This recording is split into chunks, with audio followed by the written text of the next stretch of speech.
से एक सवाल। बूढ़े माँ बाप जिनकी केवल एक बेटी हो वो क्या ही चाहेंगे? 2 वक्त की रोटी और अपनी बेटी किसी अच्छे घर में शादी। आप सभी को मेरा सुप्रभात, मेरे प्रिय दोस्तों, निर्णायकगण और शिक्षक। आज कल के जमाने में ये बहुत आम बात हो गई है कि हम कहते हैं दहेज का मसला तो बस खत्म है, लेकिन असलियत कुछ और ही है। तो आज इसी विषय पर मैं और मेरी दोस्त भूमि एक कहानी लेके आए हैं। कहानी की शुरुआत होती है बुढ़िया के ये कहने से। अरे ओ बुड्ढे, मेरी बेटी 21 से 22 से 23 हो गई है। हम कब तक जिंदा रहेंगे? करवा दे उसकी शादी अब। अरे बुढ़िया रुक, मेरे किसी दोस्त ने मुझे बताया था कि अग्रवाल के बगल में ना एक दुकान है, वहाँ रमेश चमचा बैठता है, वो बिचौलिए का काम करता है, वो शायद से कुछ करवा दे। तू फिक्र ना कर, मैं बेटी की शादी करवा के जाऊंगा दुनिया से। अरे अरे, बढ़िया बात कही तुमने तो। आज जाओ फिर। अब बस बड़ों को अपनी टूटी लाठी उठाते हैं और चल देते हैं रमेश चमचा के। पहुंचते हैं रमेश चमचा के यहाँ, दरवाजा खटखटाते हैं और जाते ही कहते हैं, बाबूजी, मेरी बिटिया ना 23 साल की है और उसने ना बीकॉम कर रखा है, बीकॉम। मैं उसके लिए रिश्ता देखने आया हूँ। इसी बात पर रमेश चमचा एक सवाल पूछता है। सोच सकते हैं क्या होगा वो सवाल? सवाल था, अरे कितना दहेज दोगे? ये सवाल सुनते ही जैसे बुढ़ों के चेहरे से सारी खुशी गायब सी हो जाती है। बुढ़ों का चेहरा उतर सा जाता है। बुढ़ों हाथ जोड़कर कहते हैं, मालिक, मेरे पास तो इस टूटी लाठी के अलावा और उस कोठी के अलावा कुछ नहीं। लेकिन अब बिचौलिया कहता है, अरे रुक, मैं देखता हूँ। अरे रुक, मैं देखता हूँ। हेलो, हाँ जी।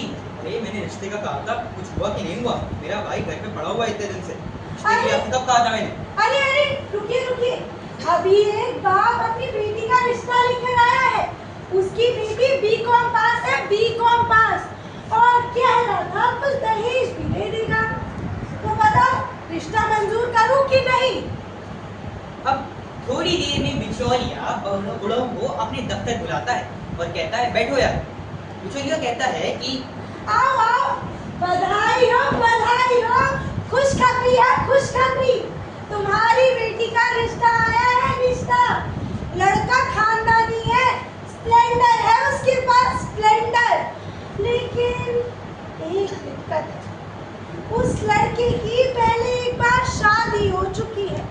लेकिन लड़का अच्छा है, पढ़ा लिखा भी है।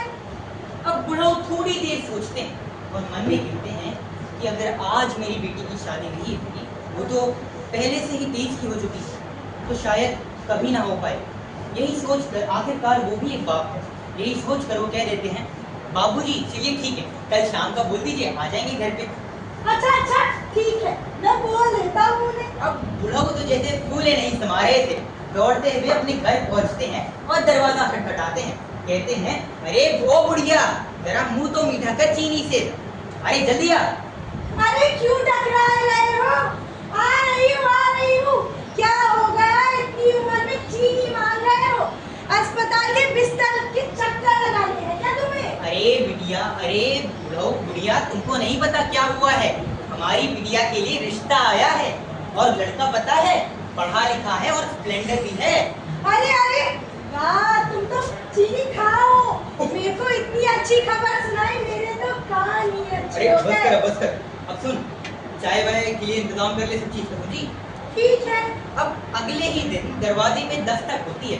लोग तो जैसे बहुत खुश हो जाते हैं, कहते हैं कि वाह भाई, अब तो मौका आया है। दौड़ते हुए जाते हैं, दरवाजा खोलते हैं और पहले से ही दामाद जी आइए ना, बाबूजी आइए ना, दोनों को घर में बैठाते हैं। अब 2 लोग आए थे, एक तो वो लड़का जिसकी शादी है और लड़के का बड़ा भाई। दोनों आराम से बैठते हैं और तभी बुढ़ो कहते हैं, अरे साक्षी, जरा चाय तो लेके आ। आए बाबूजी। बुढ़ो चाय टेबल पे रखते हैं और तभी पता नहीं बड़ा भाई छोटे भाई को आग सा मारता है और कहता है कि पी चाय भाई, पी, फिर मैं बताता हूँ। दोनों चाय पीते हैं। अब बड़ा भाई कहता है कि यार इस चाय में मुझे लगता है पानी ज्यादा है, दूध कम है। दोनों इसी बात पर खिल्ली उड़ाते हैं, लेकिन बड़ा बूढ़ा बाप ये सुन चुका था, लेकिन वो करता क्या, अफसोस। थोड़ी ही देर में जब ये सब उल्टी सीधी बातें खत्म होती हैं, तब उनकी तरफ से एक सवाल आता है। सवाल होता है कि दहेज क्या देंगे? आप अभी सोचिए कि इस सवाल का उनका जवाब क्या हो। कहते हैं कि बाबूजी, मैंने अपनी ज़िंदगी में समाज में इज्जत कमाई है और वो बेटी कमाई है जो मैं आपको सौंपने वाला हूँ। इसके सिवाय मेरे पास कुछ नहीं। अब थोड़ी देर बड़े भाई और छोटे भाई में बात होती है और आखिरकार रिश्ता फाइनल हो जाता है। अब खुशी का मौका था, सब बहुत ही खुश थे। अब क्या ही कर सकते थे। वो क्या ही कर सकते थे ये सोचा। अब अगले दिन वो गए और वो भीख मांगते हुए सारे घरों में पूछ रहे हैं, बाबूजी कुछ पैसे दे दीजिए, कुछ चंद पैसे, मैं आपको बाद में लौटा दूंगा। किसी तरीके से शादी के इंतजाम तो हो जाते हैं, लेकिन शादी से बस करीब करीब 1 घंटा पहले एक कॉल आता है बड़ों के पास। दामाद जी कहते हैं, हेलो, हाँ जी, ये मैंने आपसे 8,000 रुपये का कहा था, वहाँ नहीं अभी तक। बड़ों इस बात पर कहते हैं, नहीं आप दामाद जी, आपने तो ऐसा कुछ नहीं कहा था, ये तो गलत कह रहे हैं आप। दामाद जी इस बात पर कहते हैं, देखो भाई, 8,000 रुपये दोगे तो करूँगा शादी, नहीं तो रख लो अपनी बेटी अपनी घर पे, जाओ। बुढ़ाओ थोड़ा सोचते हैं, फिर कहते हैं, अच्छा चलिए ठीक है, मैं कर देता हूँ जो कर सकता हूँ। साक्षी और बुढ़िया ये सब देखते हैं। बुढ़ाओ घर से बाहर निकलते हैं, घर घर जाते हैं, हर उस इंसान के पास, हर उस शख्स के पास जिसे वो जानते थे। वे घर जाकर हाथ जोड़ कर कहते हैं, साहब कुछ मदद कर दीजिए साहब, मेरी बिटिया की शादी है, कुछ वक्त बाकी है, सिर्फ कुछ चंद पैसों की ज़रूरत है मुझे साहब, सिर्फ कुछ चंद पैसों की।